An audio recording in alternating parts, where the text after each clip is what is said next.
So a couple of days ago, Trinket Mage made a video about the way that Magic's archetypes play against each other, and how you can abuse the fact that many casual players tend to play a fairly narrow selection of deck styles.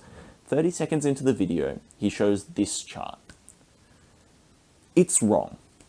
Now, Trinket Mage is a great creator, and his point ultimately is to get casual players to explore beyond the boundaries they're familiar with. It's a great point, he makes it well, and his argument still stands despite what I want to say about this part of it. But it's a great jumping off point to talk about something that I think is equally interesting. How we categorize strategies in the context of Magic the Gathering, and how that affects the way that we make decisions about the game. The main issue I have is right here, where he puts combo. You could say, I guess it's over here, where he puts aggro and control. The main issue is that these categories don't belong on the same chart. Okay, they do, but it's not this chart. Let me ask you a question. What's a combo?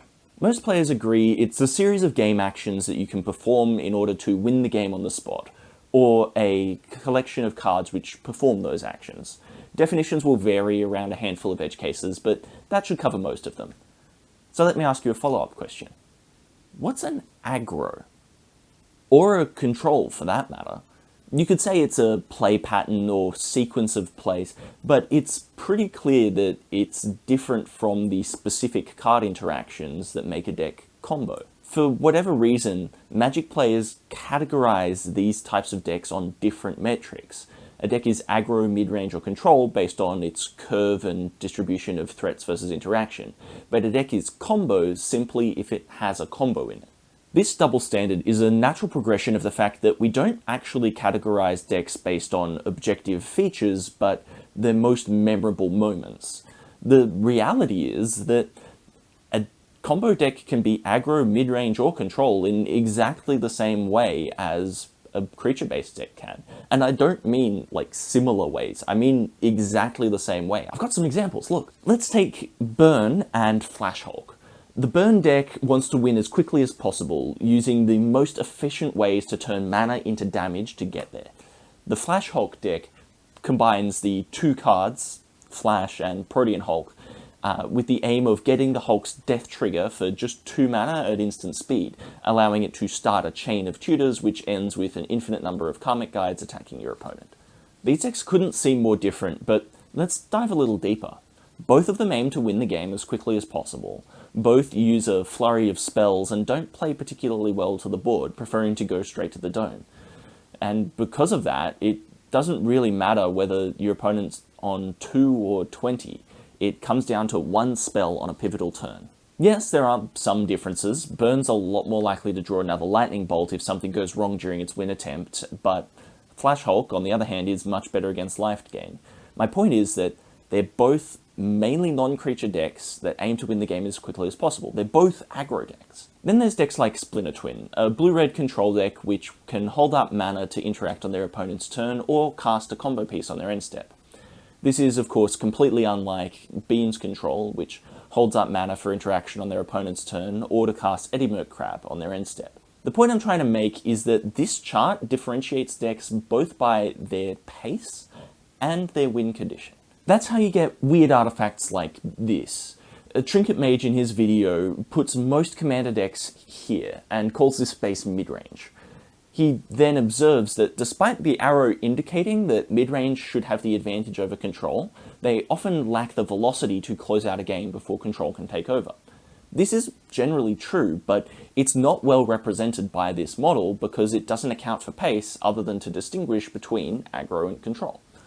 There are two problems to approach here. How does pace affect matchups? And what sets combo decks apart? Fortunately, the pace section is pretty easy, and Trinket Mage basically did it for us. As you go up the curve, you trade efficiency, power per mana per card, for efficacy, that is, total power per card. If you're fast enough to affect the board at a similar timescale, but just a little slower, your cards will tend to be better on average, and you'll have a favoured matchup. But if you're too slow, you won't be able to affect the game at the most critical moments, and you'll tend to get overrun. That leaves us with this chart, which I've called the Fair Deck Carousel in the past. But that's a name with implications. What makes a deck fair or unfair? Why do we distinguish between creature decks and combo decks? How do you cast Brainstorm? I had a chance to chat with a mate about it recently in the context of our casual Commander night. He made some great points, but he kept coming around on this idea that combo decks don't participate in the game. As a combo-loving degen, this idea baffled me. I mean, not that it existed, I've heard arguments along this line for more than a decade at this point, but it just doesn't make any logical sense. There's always something that can interact with a combo deck, and it's usually much more backbreaking than interacting with a creature-based deck. Anyone who's played Storm into Thalia, Eggs into Stony Silence, or Reanimator into Grafdigger's Cage can relate. And with so much of a deck committed to combo pieces, then there's usually not much room to defend against attackers. So what's the deal then? If this statement isn't true, why is it that people feel so differently about combo decks versus regular decks? Well, there's your tell. They're denormalized. How many of you learned to play Magic through a combo deck? I'm willing to guess next to none. And that makes sense. The game's complicated enough to learn without all the extra interactions that allow combo decks to win, let alone managing not to lose before you get there. Wizards of the Coast seems to agree. Their premier introductory product over the last 10 years has been the Commander precons, of which none have been dedicated combo decks. But what does that do for combo decks? Well, since they're postponed in the learning process, they become more niche. Fewer players gravitate towards them or push themselves to try and figure out how they work. And as a consequence, the strategies and interaction, which is really effective against them, doesn't show up as much. After all, why bother bringing a card that might not be useful, or probably won't? This is what it actually means. Combo decks don't participate in the game the rest of us are playing. If you didn't expect a combo deck to show up, of course it's going to be difficult to interact with, because you didn't bring the right interaction for it. It's nothing to do with how hard interacting with these decks actually is.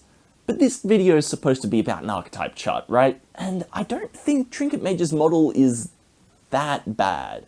It's just incomplete, an oversimplification of deck dynamics. Because it is worth distinguishing between creature decks and combo decks, and now I know how I would do it. Let's have one axis of our model be pace. This will give us a general idea of how quick a deck is and also how interactive it is. Usually, faster decks will have less room for interaction and slower decks will need to interact more to get to their main win conditions. It'll also give a rough idea of what kind of threats they play. Slower decks, bigger threats. On the other axis, I'd like to propose putting board reliance. Now, this is a far more subjective metric than pace, but I'd generally consider it to be the amount of resources a deck puts into creating and maintaining a presence on the battlefield, valuing creatures as more board reliant than non-creature permanents. It's a bit rough, but it will still give us a way to distinguish decks based on how we interact with them, which is the piece of information that I want the chart to show. Here's a chart I populated with a handful of examples. By referencing our previous chart, which only mentioned pace, we can start to get a really good idea of how to create an advantage for ourselves within a meta. If there's too much mid-range, then control should give a better top end with a good suite of interaction. Too much aggro won't have the density of interaction to keep combo in check, but combo can be suppressed by a mid-range deck with good pressure and a well-matched interaction suite. Now, does this model tell us everything? Absolutely not. For instance, where do you put ramp? It uses control scale threats at a mid-range level pace.